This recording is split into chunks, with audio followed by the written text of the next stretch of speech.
The room was quiet except for the sound of my baby's cries when I felt the sudden pull on my hair. Before I could react, my husband, Chris, yanked my head back and slapped me hard across the face. Pain shot through my cheek, and tears welled up in my eyes. I struggled to keep my balance as my hands instinctively tried to protect my son, whom I held close.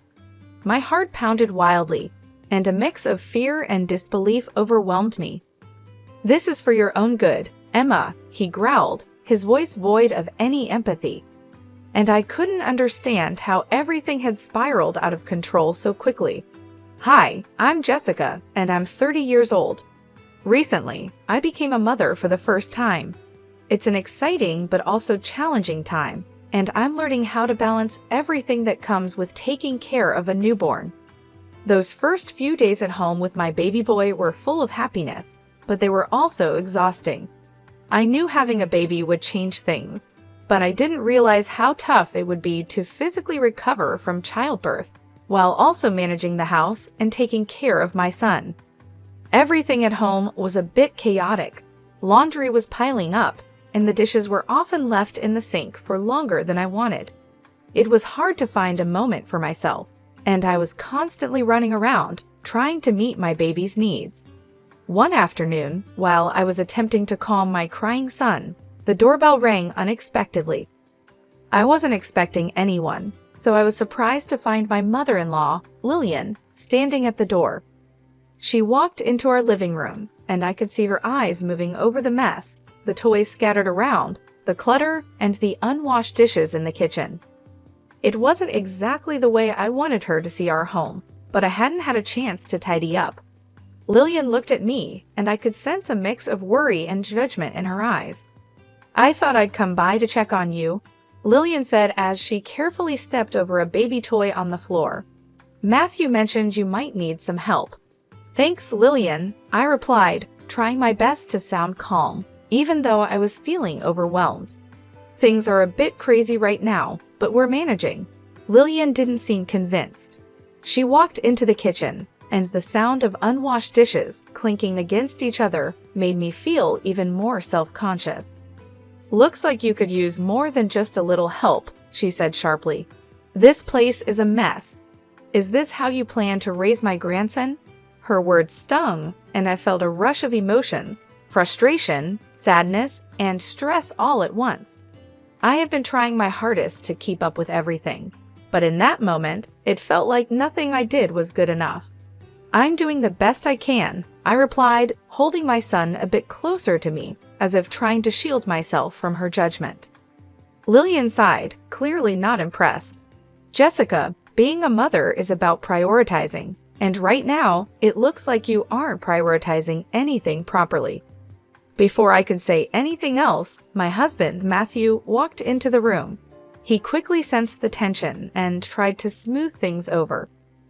"Mom, Jessica is doing an amazing job," he said, coming to my defense. "It's been really tough, especially with the baby not sleeping well." Instead of calming down, Lillian turned to Matthew with a serious look. "You need to help her understand what's important here. It's not just about cleaning the house. It's about being responsible. She's not living up to the family standards." I could see Matthew was caught in the middle. He looked at me, then back at his mother, unsure of what to say. "Mom, let's not do this right now. Jessica is still recovering." But Lillian cut him off. "That's exactly the time when discipline needs to be taught," she said, her voice rising. "If she learns to manage things now, she'll be better off in the future. You can't be too easy on her, Matthew." I was stunned when Matthew hesitated and then finally said, "Maybe you're right, Mom. Maybe Jessica does need to learn the hard way." Hearing those words from my husband felt like a punch to the gut. I couldn't believe he would side with his mother, especially when he had seen how hard I was trying. Lillian gave a firm nod as if she had won the argument. She pushed Matthew toward me, saying, "Show her that this kind of behavior can't be tolerated." In that moment, I felt completely overwhelmed. It wasn't just the physical exhaustion or the mess around the house. It was the feeling of being judged and misunderstood by the people who were supposed to support me. Motherhood was already hard, and I was doing my best, but it felt like nothing was enough for Lillian. That day made me realize how important it is to have a support system that understands what new mothers go through. It's not just about keeping the house clean or meeting family standards. It's about doing your best, even when things feel overwhelming, and having people who lift you up instead of tearing you down. I barely had time to react before Matthew grabbed my hair roughly, pulling me toward him, and slapped me hard across the face. The sound echoed through the room, loud and shocking. It was a moment I'll never forget, a line that should never have been crossed. I held our baby boy close, his cries mixing with the sound of my racing heartbeat. "Matthew, what are you doing?" I managed to ask through tears. The pain from the slap was nothing compared to the pain of betrayal. I couldn't believe this was happening. "This is for your own good, Jessica," Matthew said, his voice flat and empty. He didn't even look me in the eyes. "You need to learn." The room fell silent. The only sound was the soft whimpers of our son. Matthew glanced at me, his face showing a mix of frustration and embarrassment, but it didn't feel like an apology. Lillian, his mother, stood there with a stern expression, not saying a word, but her presence alone was enough to make things worse. She didn't move, didn't flinch. She just stood there, watching, as if she had expected this to happen. What was supposed to be a visit to help me had turned into something else entirely. Instead of support, I got judgment, and now this, a slap that shook my entire world. It was like everything I thought I knew about family was crumbling around me. As Lillian prepared to leave, she whispered something to Matthew at the door. I couldn't hear all of it, but her smug look and Matthew's troubled face told me it wasn't anything kind. I could feel the coldness in the air, and it made my heart sink even more. That night, after the chaos of the day, I rocked my son to sleep, trying to soothe him as much as myself, but the fear and dread wouldn't leave me. What was supposed to be a loving family now felt like something else entirely. It felt like I was being judged, like I was on trial, and I was failing in their eyes. As I held my son close, I made a decision.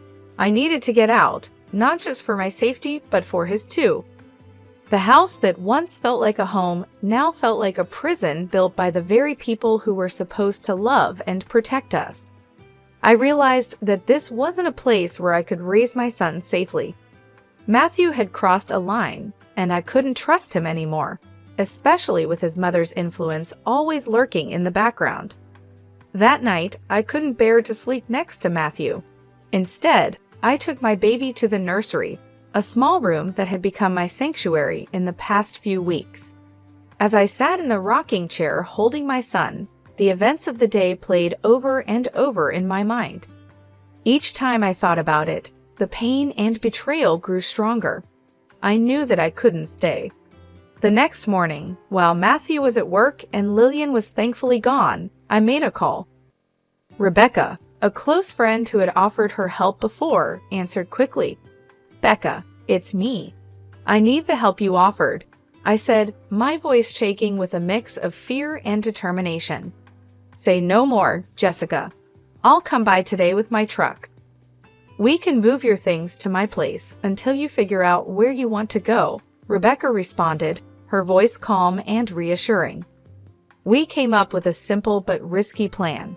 During the day, I would pack as much as I could, just the essentials for my son and me. Rebecca would come by in the evening, and we would quietly move everything out before Matthew came home. I knew I couldn't face him again, not after what had happened. It was dangerous to stay, and I couldn't risk him or Lillian finding out what I was planning. As I packed, my heart raced, but I knew it was the right thing to do. This wasn't just about me. I had to protect my son and give him the safe, loving environment he deserved. I couldn't let him grow up in a house where violence was acceptable, where control and manipulation were the norms. Leaving was hard, but staying would have been harder.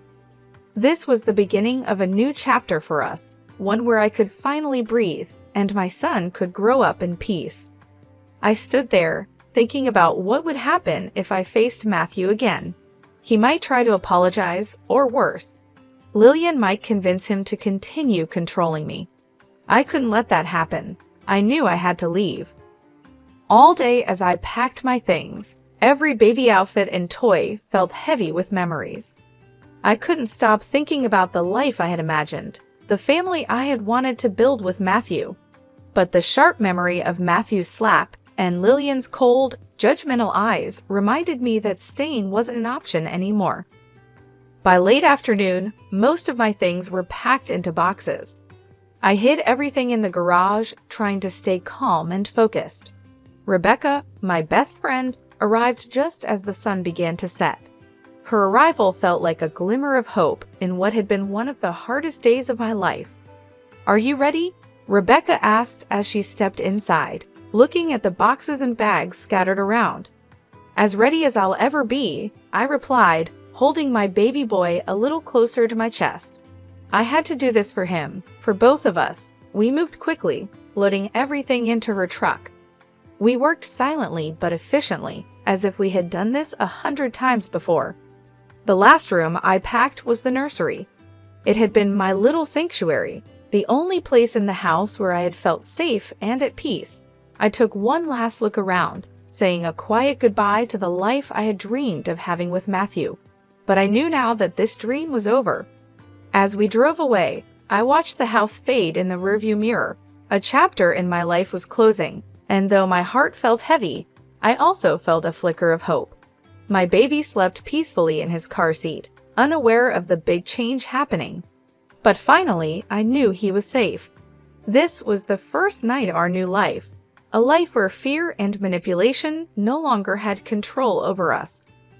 When we arrived at Rebecca's place, I felt a wave of relief.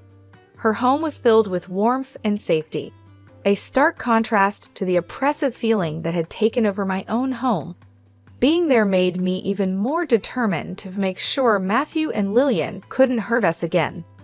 I realized that simply leaving wasn't enough. I needed to ensure that they couldn't twist the story in their favor or ever put someone else through what I had experienced. I started by reaching out to family and friends, pretending I just wanted to catch up. During these conversations, I carefully gathered bits of information, slightly recording any mentions of Lillian's controlling behavior or Matthew's strange willingness to follow her lead. Some people were hesitant to talk, but many hadn't realized how deep Lillian's manipulation ran.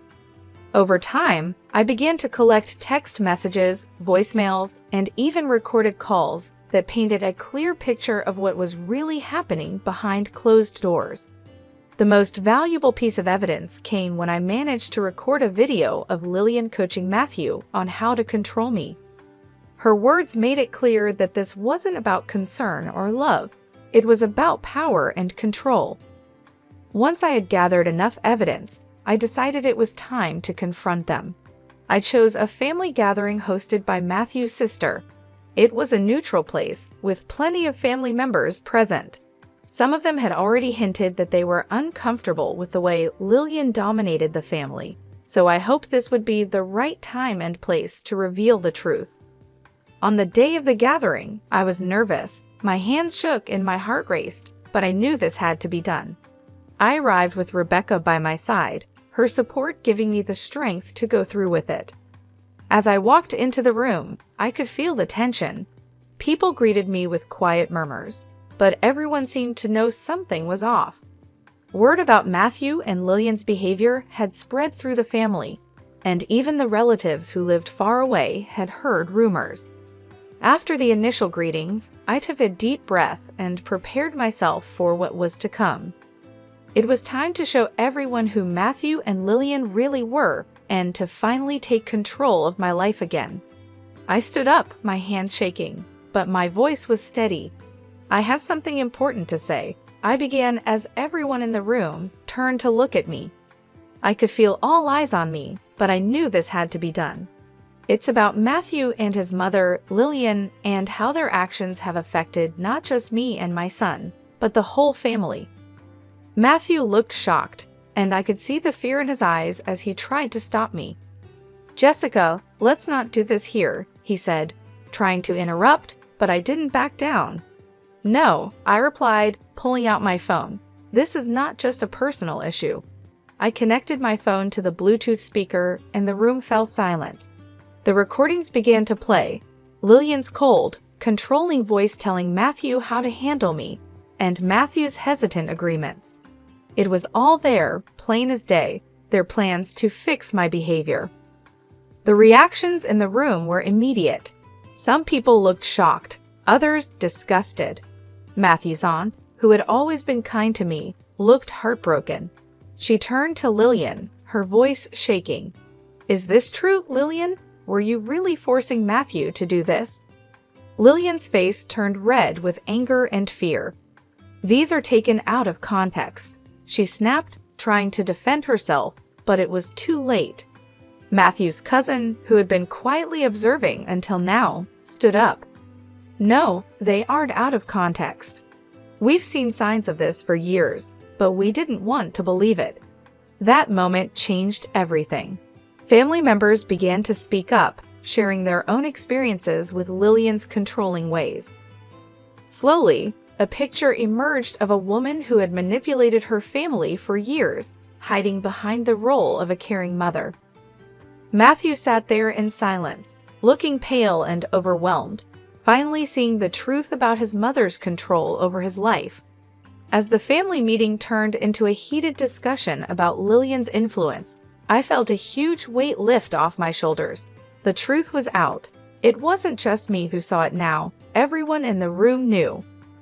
The family, who had been under Lillian's control for so long, finally saw her manipulations for what they were. After the confrontation, there was a quiet, somber feeling in the air. The family, long under Lillian's influence, now had to come to terms with what had been going on for years. The shock was clear on their faces, and it was uncomfortable for everyone to realize how deeply Lillian had affected their lives. For me, the decision to leave Matthew was painful, but it was also necessary. After everything that had happened, there was no going back. As the family began to leave, I gathered my son, who was blissfully unaware of the storm around him. With one last look at the family home, I stepped into the unknown, knowing I was doing the right thing for us. Matthew watched us leave, his face filled with sadness and regret. His voice, once so familiar, now felt distant as he whispered a weak goodbye. I didn't look back. Lillian, on the other hand, faced a much harsher reality. The family she had controlled for so long now saw her for who she really was. They began to distance themselves, realizing how much harm her actions had caused. Her attempts to regain control went unheard. The evidence from the recordings and the testimonies at the gathering had been too much for anyone to ignore. In the weeks that followed, Matthew tried to reach out to me. His messages were full of apologies, promises of change, and pleas for forgiveness. But the memory of his raised hand and his mother's influence over him was too much to forget. The trust between us had been broken, and with it, our marriage. I knew then that this was the end of one chapter and the beginning of a new one. I wasn't just leaving a bad situation. I was starting a new life, one where I could be free from control and fear, and focus on raising my son in a safe, loving environment. I found a new home in a small apartment far away from the neighborhood I used to call home. It was a place where no one knew my story, and I could start over without the weight of the past following me. My friend Rebecca stayed by my side, helping me through this new chapter in life. I was grateful for her support as I figured out how to build a life that felt safe for both me and my son. My days were simple but filled with purpose. I spent most of my time caring for my son and slowly putting the pieces of my life back together. The healing process wasn't easy. It was slow, and sometimes it hurt more than I expected.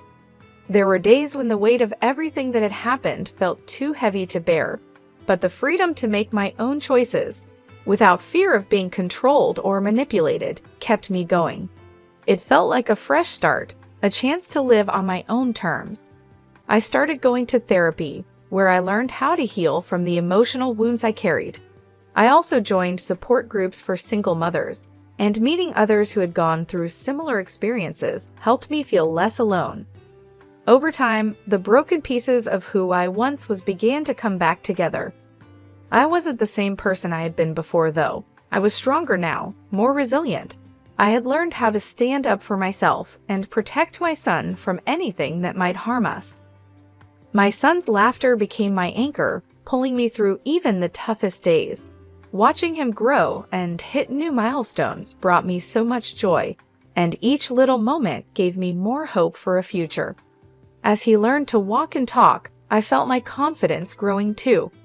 I was learning how to be a mother, how to build a safe and loving home, and how to live a life that was free from fear. Months passed, and before I knew it, a year had gone by. One evening, after putting my son to bed, I sat down in our cozy living room. It was filled with his drawings and toys, signs of the happy life we were building together. I couldn't help but think about how far we had come. The pain of the past was still there, like a shadow, but it wasn't as overwhelming as it had once been. The light of new beginnings was brighter, and the support of friends like Rebecca and the unconditional love of my son gave me strength. That night, as I sipped a cup of tea, I realized I was finally ready to share my story. I started a blog, a space where I could write about what I had been through. It wasn't just for me, it was also for others who might be going through similar struggles. I wanted to connect with people who were facing manipulation or abuse and let them know they weren't alone. Every blog post I wrote was a step away from the victim I used to be and a step closer to becoming someone who could help others. As I reflected on my journey, I realized I had grown into an advocate. I had found my voice, and I was using it to speak out against the kind of control and manipulation I had once lived under. My story was one of resilience, of finding strength in the face of hardship. Now, as I conclude my story, I want to leave you with a question to think about. Do you believe it's possible to fully break free from the control of a manipulative family, or do the effects of those relationships stay with us forever? I'd love to hear your thoughts and experiences in the comments.